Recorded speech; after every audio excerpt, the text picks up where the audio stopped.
اسی طرح ہم نے لوگوں کو ان کے حال سے خبردار کر دیا تاکہ وہ جانیں کہ اللہ کا وعدہ سچا ہے، اور یہ کہ قیامت جس کا وعدہ کیا جاتا ہے اس میں کچھ شک نہیں۔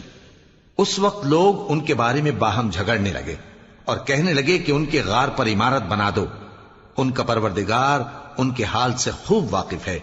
جو لوگ ان کے معاملے میں غلبہ رکھتے تھے وہ کہنے لگے کہ ہم ان کے غار پر مسجد بنائیں گے۔ بعض لوگ اٹکل پچو کہیں گے کہ وہ 3 تھے اور چوتھا ان کا کتا تھا، اور بعض کہیں گے کہ وہ 5 تھے اور چھٹا ان کا کتا تھا، اور بعض کہیں گے کہ وہ 7 تھے اور 8واں ان کا کتا تھا۔ کہہ دو کہ میرا پروردگار ہی ان کے شمار سے خوب واقف ہے، ان کو جانتے بھی ہیں تو تھوڑے ہی لوگ جانتے ہیں۔ تو تم ان کے معاملے میں بحث نہ کرنا مگر سرسری سی بحث، اور نہ ان کے بارے میں ان میں سے کسی سے کچھ دریافت ہی کرنا۔